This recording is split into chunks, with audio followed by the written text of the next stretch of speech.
오늘 예수님께서 주신 보물을 기억하자. 따라 사시겠습니다. 예수님께서 주신 보물을 기억합시다.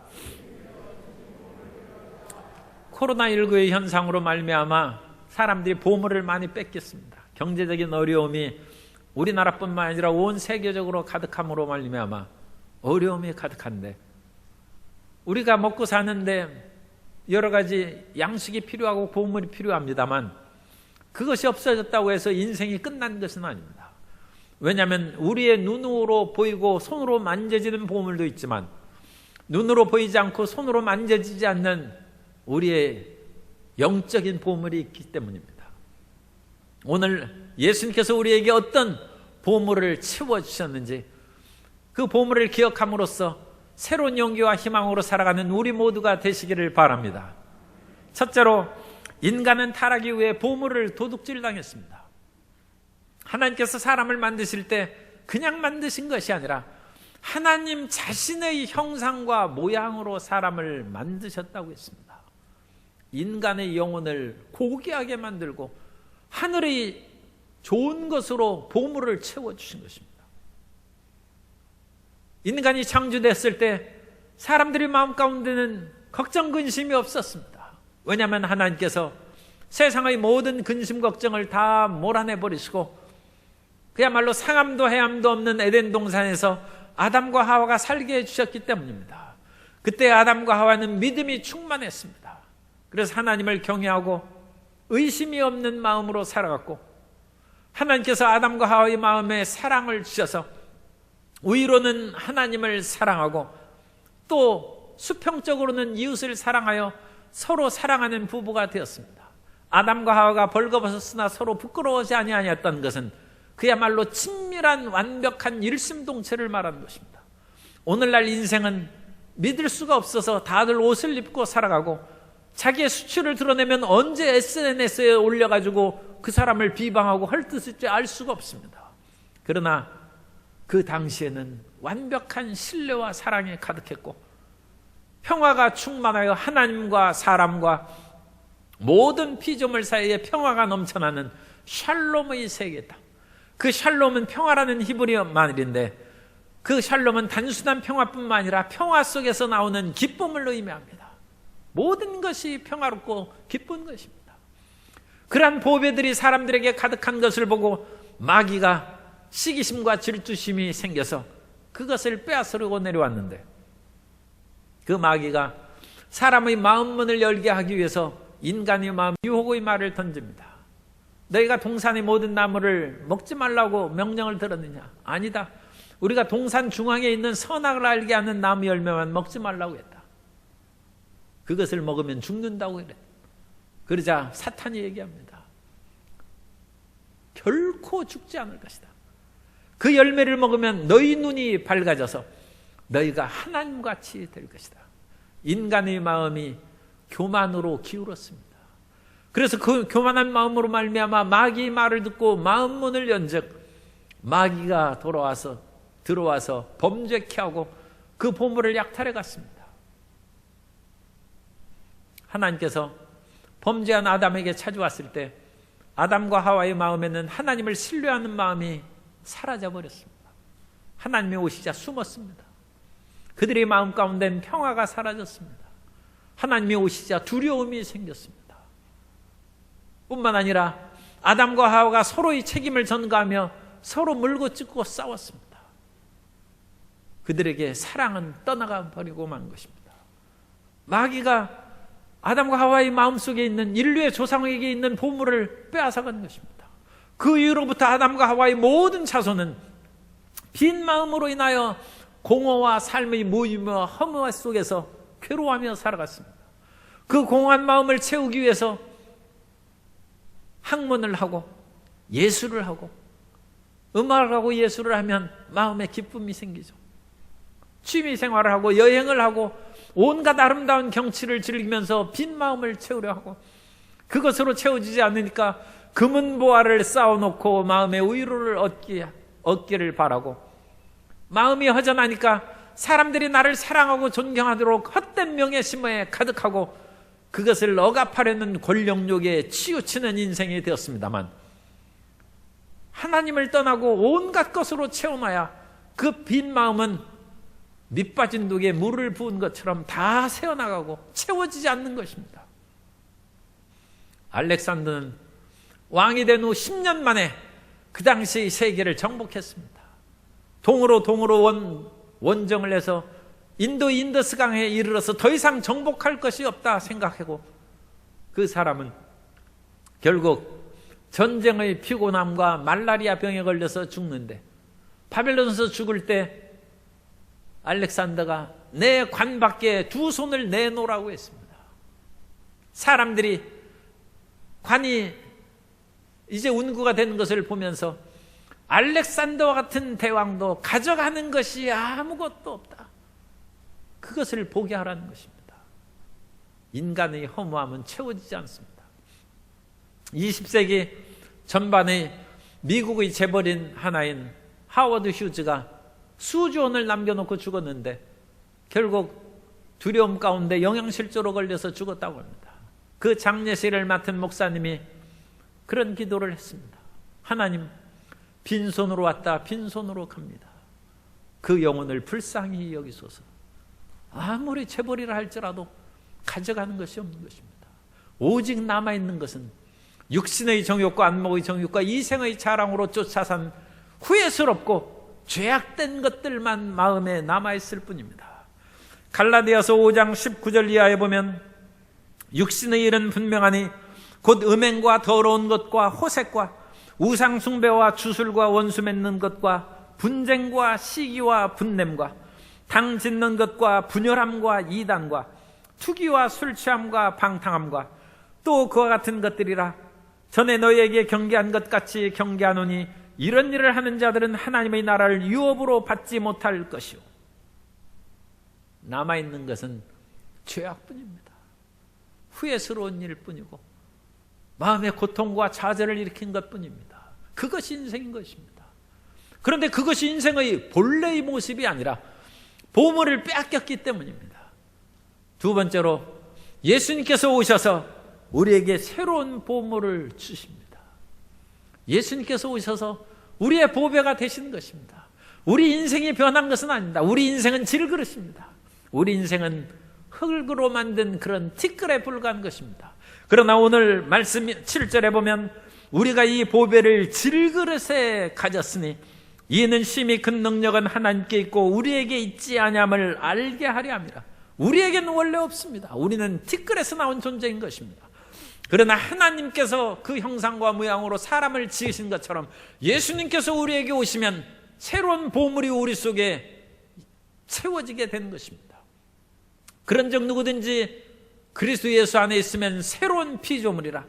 이전 것은 지나갔으니 보라 새 것이 되었다고 말씀하는 것입니다.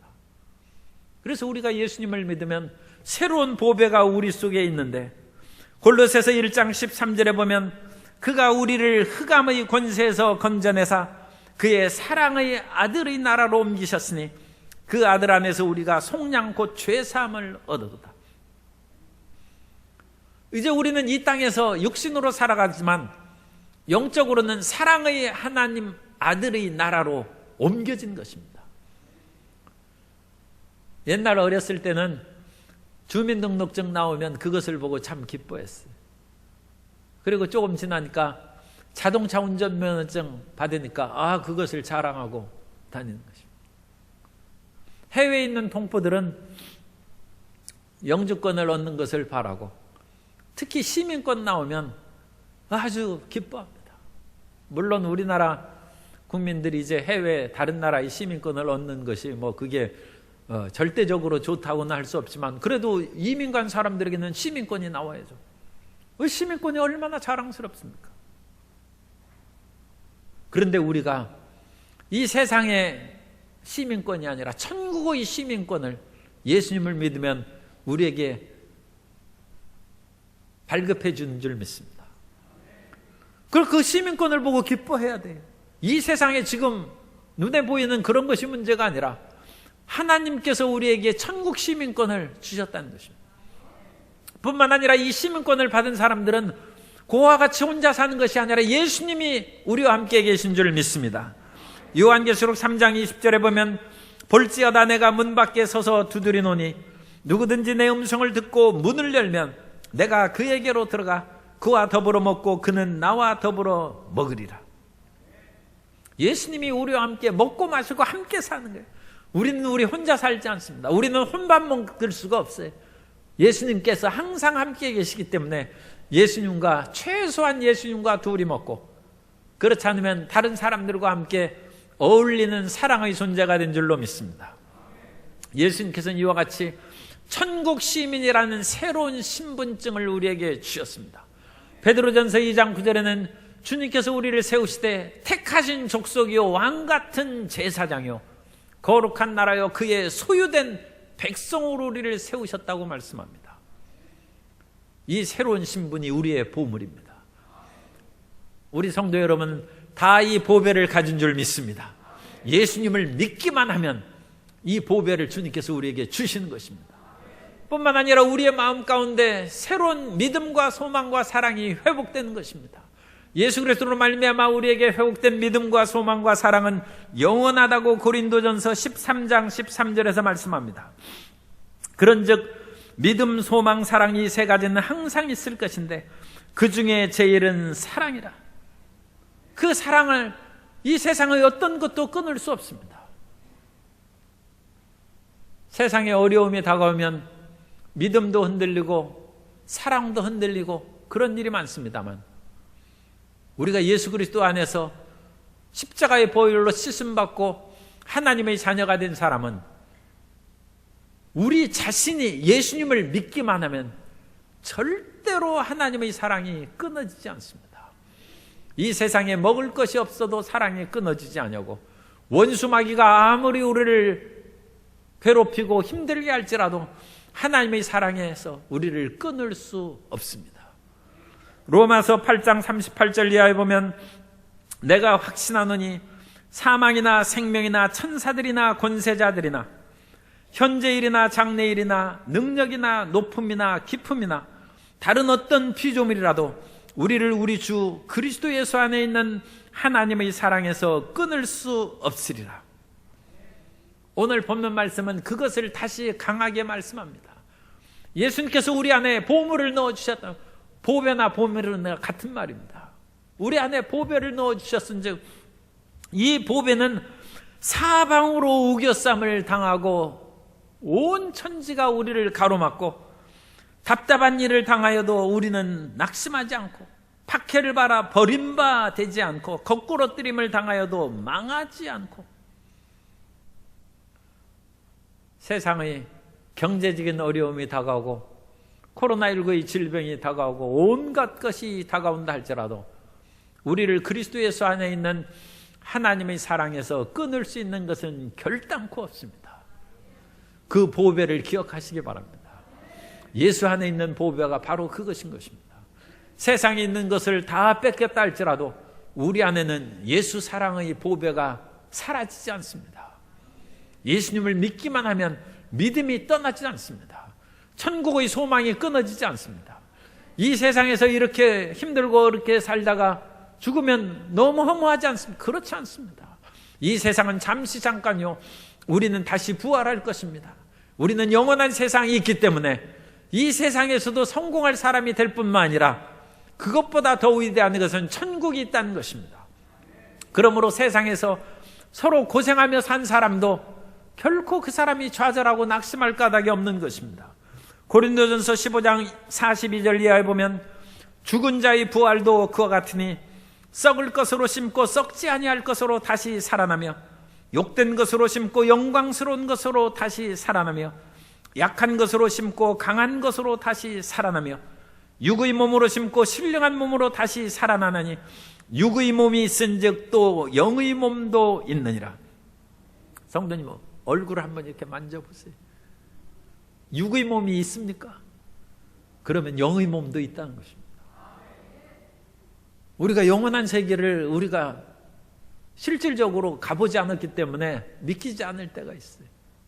그럴 때 몸을 만져보세요. 아, 살과 뼈가 있구나. 육의 몸이 있은즉 영의 몸도 있느니라. 이것이 우리의 보배입니다. 우리의 자랑입니다. 뿐만 아니라 예수님께서는 우리에게 이 세상을 살아갈 수 있는 놀라운 보물을 주셨는데, 이 보물을 가지고 살면 세상을 이기며 살아갈 수 있습니다. 고린도전서 1장 30절 말씀을 보면, 너희는 하나님으로부터 나서 그리스도 예수 안에 있고 예수는 하나님으로부터 나와서 우리에게 지혜와 의로움과 거룩함과 구원함이 되셨으니. 이 세상을 살아가려면 지혜가 있어야죠. 그래야 다른 사람과 경쟁해서 이길 수 있지 않습니까? 그렇다고 해서 우리가 태어난 IQ가 문제가 아닙니다. 세상에서 공부함으로 얻는 그런 지혜가 문제가 아닙니다. 예수님이 우리의 지혜가 되십니다. 따라 사세요. 예수님은 나의 지혜이십니다. 그러므로 지혜가 없으면 후히 주시고 꾸짖지 않는 예수님께 구하면 되는 것입니다. 그럼 그 지혜로 말미암아 이 세상에서 어려움 가운데도 우리 사업이 성공할 것이고, 시험에도 합격할 것이고, 우리의 나아갈 길이 보이는 은혜를 내려주실 것입니다. 세상 사람들은 지금 전쟁과 같은 이 코로나19로 말미암아 앞길이 불투명해. 그야말로 이것이 언제 끝날지, 백신이 언제 개발될지 그야말로 막막한 가운데 있어도 우리는 예수님이 우리의 지혜입니다. 예수님께서 지혜를 구해서 이 어려운 세상을 뚫고 나가는 모든 성도님 되시기를 예수님 이름으로 축원합니다. 세상 사람들은 하나님 앞에 나아가는 것을 두려워하고 꺼려합니다. 왜냐하면 하나님과의 관계가 화목하지 못하기 때문입니다. 사람이 죄인 되었을 때는 하나님과 원수 관계라고 말씀합니다. 그러나 우리는 예수님이 우리의 의로움이 되셨으므로 언제 어디서든지 하나님 앞에 담대하게 나아갈 수 있게 자격을 얻은 줄 믿습니다. 의로움이라는 것은 착한 일을 하는 것도 의미하지만 그것보다 더 중요한 근본적인 뜻은 하나님과의 올바른 관계를 의롭다 한다고 합니다. 우리는 예수님으로 말미암아 하나님과 올바른 관계에 서게 된 것입니다. 그러므로 우리는 언제라도 하나님 앞에 나가 부르짖어 기도할 수 있고, 하나님과 올바른 관계를 맺었으니까 사람들과도 올바른 관계를 맺어서 우리가 가는 곳곳마다 사람들과 평화와 화목의 역사가 이루어질 줄로 믿습니다. 하늘과 우리가 순탄한 관계를 맺고 사람들과 평화의 관계를 맺었은즉 우리의 일이 잘 되지 않을 까닭이 없어요. 가와만사성이라는 얘기가 있습니다. 가정에서 모든 관계가 의롭고 올바르고 평화로운 관계를 맺으면 밖에 나가 직장에 근무할 때도 일을 잘하는 것이고 사업도 잘 되는 것입니다. 그런데 집안에서 부부가 서로 다투고 온 가정이 헝클어지고 그야말로 콩가루 집안이 되면 그 사람이 학교에 가서 공부를 제대로 하겠습니까? 직장에서 근무를 제대로 하겠습니까? 회사 일을 제대로 운영해 나가겠습니까? 올바른 관계가 있지 않으면 세상에 성공 못합니다. 그러나 예수님은 우리의 의로움이 되셨으므로 하나님과 올바른 관계를 맺고 예수님과 올바른 관계를 맺었으므로 우리는 우리에게 죄 지은 자도 우리가 용서해주고, 주기도문 외울 거 아닙니까? 우리가 우리에게 죄 지은 자를 사하여 준 것처럼 우리 죄를 사하여 주옵시고. 다른 사람을 용서한 사람은 좋은 관계를 맺고 살아갈 수 있습니다. 그것이 성공의 길입니다. 예수님이 우리의 의로우시기 때문에 그 일을 수행할 수 있습니다. 더 나아가서 예수님은 우리의 거룩함이라고 했습니다.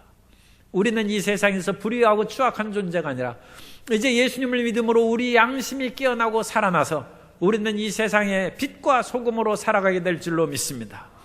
예수님은 우리의 거룩하심입니다. 마태복음 5장 14절 이하에 보면, 너희는 세상의 빛이라. 산 위에 있는 동네가 숨겨지지 못할 것이요 사람이 등불을 켜서 말 아래에 두지 아니하고 등경 위에 두나니 이러므로 집안 모든 사람에게 비치느니라. 이같이 너희 빛이 사람 앞에 비치게 하여 그들로 너희 착한 행실을 보고 하늘에 계신 너희 아버지께 영광을 돌리게 하라.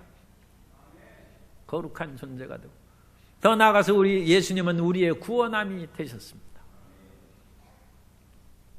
우리를 일마다 때마다 구원의 역사를 베풀어 주신다는 것입니다. 사람이 살다가 어려울 때가 다가오면 마귀가 와서 참수합니다. 너 옛날에 죄 지은 거 있지? 그 죄로 말미암아 너희 사업은 기울고 너는 이제 가난하게 될 것이다. 마귀가 와서 속삭입니다. 사람이 몸살만 알아누우면 마귀가 와서 우리 마음 가운데 비관적인 마음을 심어줍니다. 너 몸살 났지? 이제 병이 심해져서 그건 죽게 될 것이다. 조금만 속이 이상하면 너 암에 걸린 것이니 너 이제 자리에서 일어나지 못할 것이다. 그때 예수님은 우리의 구원함이 되셨습니다. 예수님께서 십자가에서 달리사 우리 대신 죄를 사하여 주셨으므로 우리를 죄에서 구원하여 주신 줄 믿습니다. 마귀가 너는 죄인이라고 우리 마음 속에 속삭일 때 예수님께서 십자가에서 내 대신 피를 흘리셨으므로 나는 죄 사함을 받았다. 마귀야 물러가라. 외쳐야 됩니다. 조금만 아파도 우리는 죽을까 두려움이 생겨. 아예 병원 가서 진단받으면 그야말로 마음이 두근반 세근반에 초죽음이 될 때 우리는 의사의 진단을 내리기 전에 마음의 담대함을 얻어야 됩니다. 예수님께서 채찍에 맞음으로 나음을 입었다. 이 병으로 인하여 나는 죽지 않는다. 병으로 인하여 좌절과 낙심을 일으키는 원수마귀는 떠나 갈지어다. 따라서세요. 예수님은 나의 구원이십니다. 그 예수님께서 우리의 지혜가 되고 의로움이 되고 거룩함이 되고 구원함이 되셨다는 것입니다. 그러므로 이 보배를 잊지 않고 어려운 가운데 아플 때 이 보배를 항상 주장하고 그 보물을 기억하는 성도 여러분 되시기를 예수님의 이름으로 축원합니다. 세 번째로 예수님이 주신 보물들을 우리가 잘 지키며 살아야 됩니다. 예수님이 우리에게 주신 보물을 또 잃어버리면 안 되죠. 그걸 잘 지키고 그 보물을 가지고 살아야죠. 왜냐하면 마귀가 안 없어졌습니다. 마귀가 없어지는 것은 요한계시록 20장에 보면 마귀가 불못에 던져집니다. 그때까지는 마귀가 살아있어요. 그런데 마귀는 하는 것이란 도둑이 오는 것은 도둑질하고 죽이고 멸망시키는 것뿐이라고 하는 것처럼 끊임없이 사람들 속에 영적이요 정신적인 그리고 삶의 세상의 보물을 뺏어가는 것입니다. 베드로전서 5장 8절에 보면 근신하라 깨어라 너희 대적 마귀가 우는 사자같이 두루 다니며 삼킬 자를 찾나니. 그래서 우리가 마귀에게 삼켜가지고 보물을 뺏기지 않도록 우리 마음을 지켜야 됩니다. 우리 마음을 지키기 위해서는 말씀의 성벽을 쌓아야 됩니다. 울타리가 없으면 도둑이 넘어올 수 있죠. 성벽이 높으면 적군이 침입할 수 없습니다. 우리의 영적인 성벽은 말씀을 세우는 것입니다. 그러므로 우리는 먼저 성벽을 쌓기 전에 믿음의 기초석을 놓아야 되는데 어떤 일이 있어도 흔들리지 않는 믿음의 기초석은 예수님 믿는 것입니다. 로마서 10장 9절에 보면 내가 만일 내 입으로 예수를 주로 시인하며 또 하나님께서 그를 죽은 자 가운데서 살리신 것을 내 마음에 믿으면 구원을 받으리라. 입으로 예수님이 나의 구주라는 것을 언제 어디서든지 시인하고 그것을 외치시기를 바랍니다. 드라마 같은 데 보면 사랑하는 사람들끼리 그래가지고 사람들 사실 시청자의 속을 그렇게 뒤집어 놓는 것이죠. 분명히 그 드라마를 보면 사랑하는 사람 그 두 사람인데 입으로는 사랑한다고 얘기를 안 해. 아니 왜 저러나 싶어도 사랑한다는 것을 감추고 나는 다른 사람하고 또 만나러 간다고 그렇게 얘기해서 사람들의 애간장을 그렇게 달아놓고 그러는 것입니다. 그런데 예수님을 시인하는 것은 그러면 안 됩니다. 우리는 언제 어디서나 예수님은 나의 구세주인 것을 고백해야 되고 어떤 유혹이 다가와도 예수님은 나의 사랑이라는 것을 고백해야 됩니다. 내가 입으로 시인하여 구원에 이르고 마음으로 믿어 의에 이르는 것입니다. 그러므로 이 말씀을 항상 잊지 않는 것이 말씀의 성벽을 쌓는 기초석이 되고 이 기초석 위에 우리가 믿음의 말씀들을 계속 쌓아가는 것입니다. 예수님께서 채찍에 맞음으로 나음을 입었다는 벽돌을 쌓아놓고 예수님께서 저주를 받은 바 되사 율법의 저주에서 나를 속량하셨다는 것을 말씀으로 세워놓고 사람들 사이에 화평을 주러 왔다고 하신 말씀, 주의 말씀의 그 화평으로 우리가 이웃을 사랑하고 용서하며 살아가고, 1세기의 유명한 랍비의 요하난 벤 자카이가 있는데, 이 요하난 벤 자카이는 4발짝을 걷기 전에 하나님 말씀을 항상 기억했다고 합니다. 우리는 그냥 아무 하나님 말씀 생각하지 않고 걸어다닐 때가 많은데, 이 요하난 벤 자카이는 그냥 무심결에 1-2발짝 걸었을지라도 3발짝, 4발짝 걸을 때는 항상 하나님 말씀을 기억하며 걸었다. 복 있는 자는 주야로 하나님 말씀을 묵상하는 것입니다.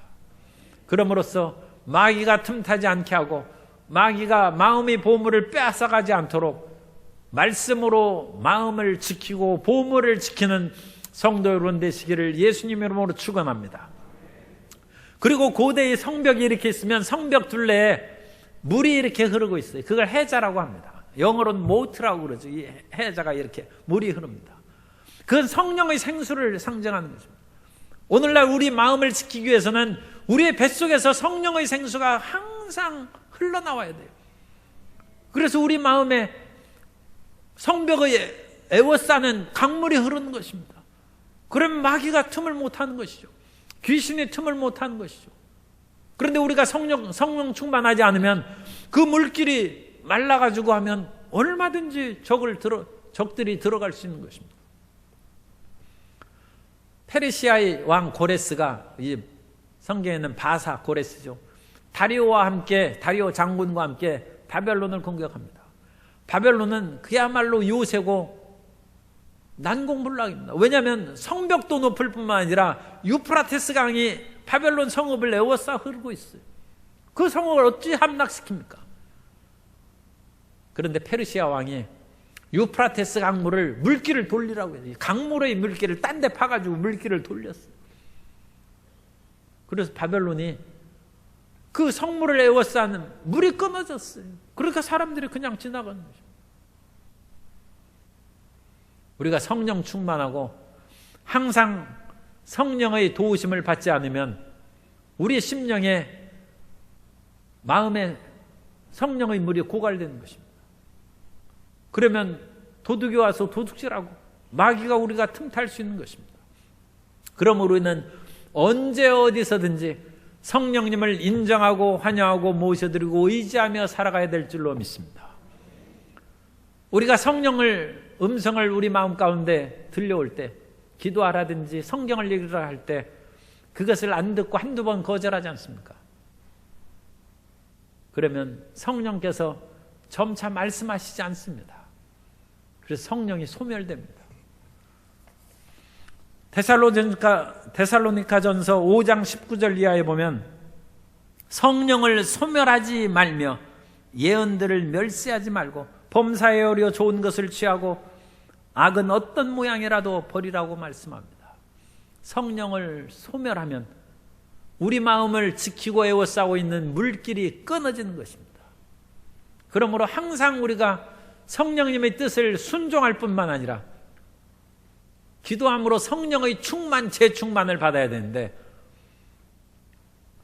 우리가 필요한 것 기도할 뿐만 아니라 일마다 때마다 주기도문 외우시면 돼요. 오늘날 코로나가 아직 완전히 사라지지 않았기 때문에 손을 30초씩 이렇게 씻어가지고 해야 됩니다. 물론 수도비기는 좀 많이 나오겠어요. 그런데 수도비 값이 문제가 아닙니다. 30초씩 씻어요. 그런데 30초를 어떻게 시간을 잽니까? 주기도문 외우면 그게 30초입니다. 그러니까 손을 씻을 때 주기도문을 외워야지.